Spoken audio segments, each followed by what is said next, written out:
Mga kababayan, pakinggan po natin tong naging pahayag ni Jam Magno, naging response niya, At sa palagay ko po, sa pagkakaunawa ko, ito po ay pahayag niya na nagsasabi, no, in my opinion, na ayaw na niyang maging DDS or dinidistansya na niya ang kanyang sarili bilang DDS at hindi na niya kayang ipagtanggol ang mga Duterte or si VP Sara dahil hindi na siya nag-agree. Maririnig niyo po sa kanya yung mga sinabi niya. Sa pagkakalam ko po, ito po yung naging statement niya o response niya dahil marami pong DDS na nangungulit sa kanya. Tinatanong kung bakit tahimik na siya at hindi na siya nagsasalita about politics. So yun po yung pagkakaunawa ko. Pakinggan po natin at ating pong pag-usapan dahil si Jam Magno po ay kilalang prominent, kilalang personalidad na DDS at sa tingin ko po, ayaw na po niya na mabansagan na DDS. Yun po yung aking opinion. So baka may iba kayong opinion, kaya pakinggan po natin si Jam Magno. Eto na po. Alam ko iba talaga ang atake because hindi naman ako nag-share ng chismis sa inyo. Pero wala na talaga akong masishare sa inyo sa side ng mga Duterte ngayon because I have not spoken to any of them for more than a year. Last kami nag-usap ni PRRD personally was before the SONA of 2023. That was the time when I told him that I would stay in the side of the government because that's what I promised that I would do. Kaya ang sinabi niya sa akin, Jam, ang away na to, hindi ka naman talaga kasali. The away of politicians is very trivial because us politicians come and go. You should not be loyal to any of us. You should be loyal to the Filipino people.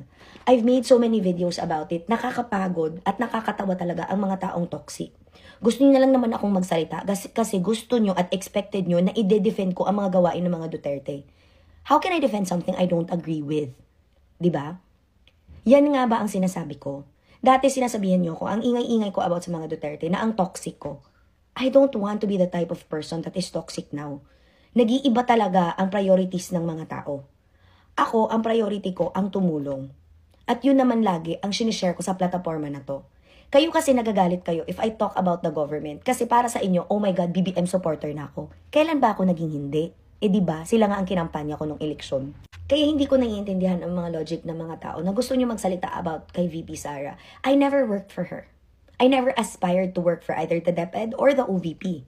And she has supporters that have been very toxic about me, lying about me. Kung kayo ba nasa lugar ko, would you still want to support a person like that? Ayoko. Dati pa lang, bago pa lang siya nanalo, hindi naman na talaga ako sa kanya.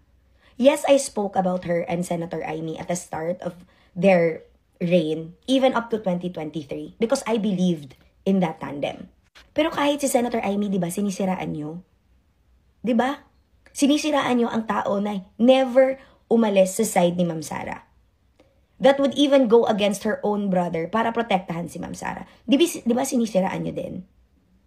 Sino may gusto niyan? Di ba? Ayoko ng ganyan. Hindi ako humihingi ng pasalamat sa suporta ko, ha?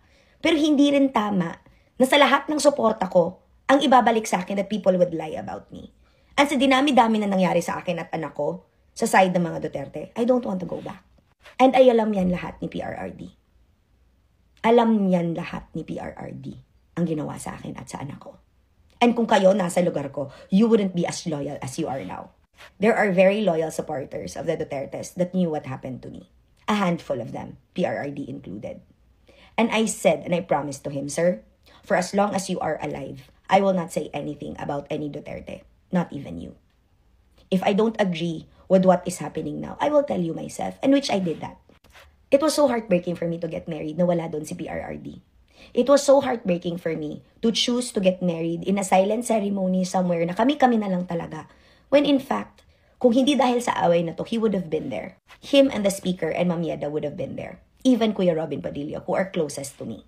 Ang kahirapan kasi sa mga tao na nag-aaway-away ngayon about sa politika. Nag-aaway-away kasi kayo kasi hindi naman kayo as close to the people that you are fighting for.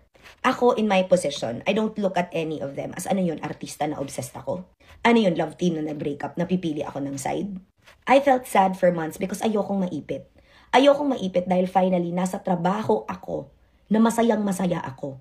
Volunteer ako sa Tingog Party List. Ang kahirapan yan, galit na galit kayo sa isang bagay because nakakita lang kayo ng Romualdez, automatically maling-mali na.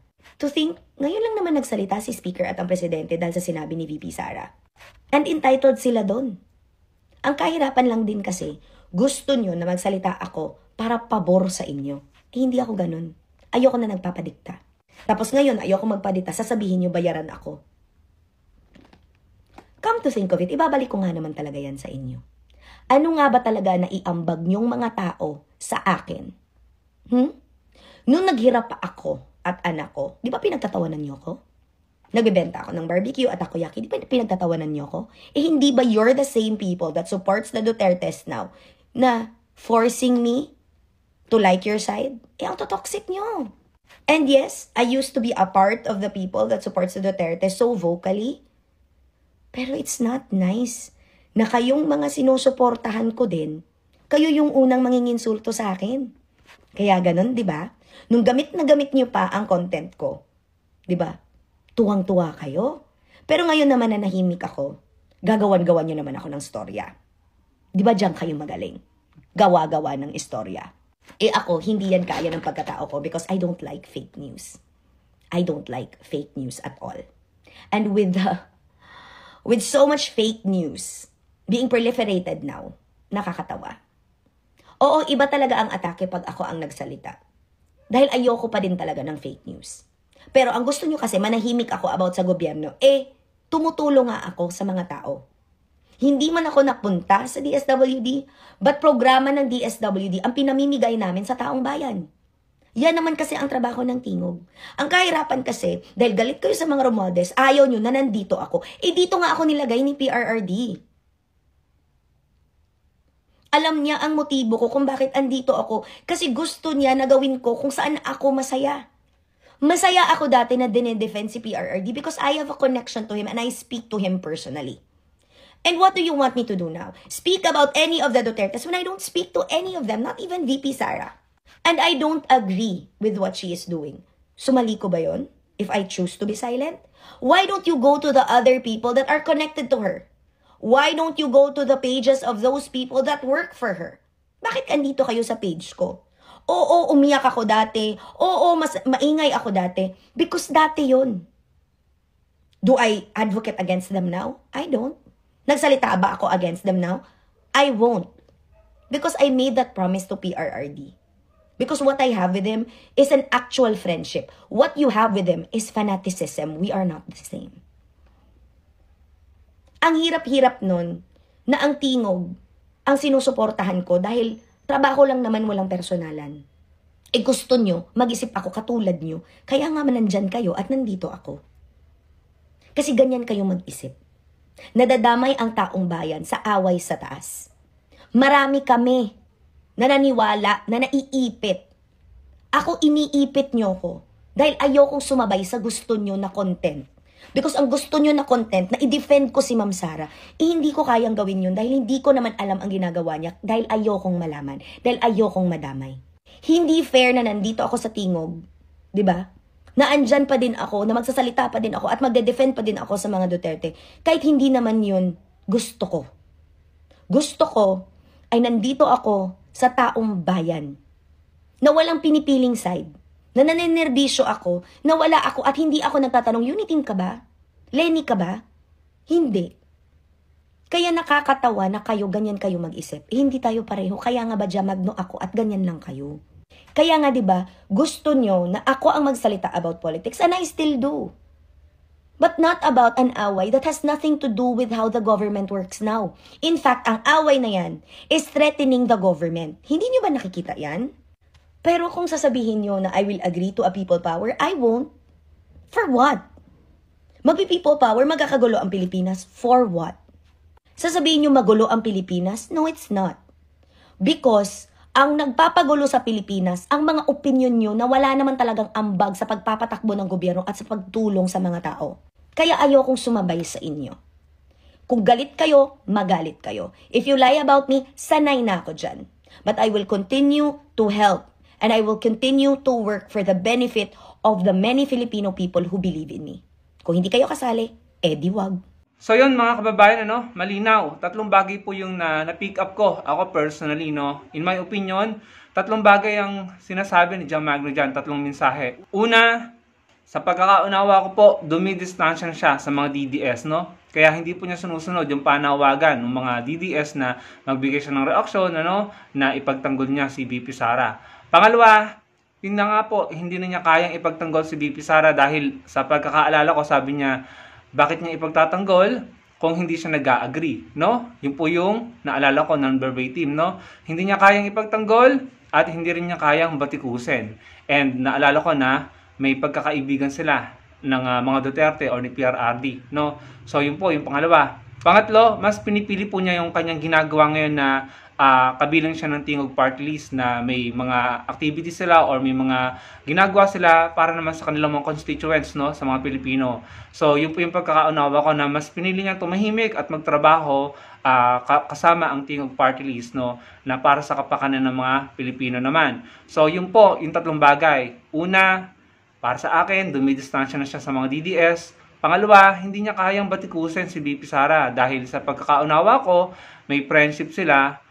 And at the same time, hindi rin po niya kayang ipagtanggol dahil hindi rin naman po siya nag-agree, no, sa mga nangyayari. And pangatlo, mas gusto niya yung tahimik na nagtatrabaho. Kasama po yung kanyang party list, no? Yun po yung tatlong bagay na na-pick up ko sa kanyang mensahe. Sa bagay, tama din naman na minsan mas okay pa na tumahimik ka na lang, work on silent, no? Kagaya nito ni PBBM na sa kabila ng andaming issues, no, dito sa ating bansa, ayan siya at nakapagtrabaho ng mabuti. Sabi diyan, we have renewed the hope and promise of brighter future for our hardworking agrarian reform beneficiaries. 9,811 farmers in Quezon have been given a fresh start with 441.71 million pesos in debt forgiven through certificates of condonation with release of mortgage. Pagkaunawa ko po dyan, 441.71 million po ang pinatawad na ng gobyerno na utang po ng ating mga kababayang magsasaka. Yun po yung pagkakaunawa ko, no? Nakalagay dyan 441.71 million in debt forgiven through certificates of condonation with release of mortgage. So malaking bagay po yan para sa ating mga magsasaka.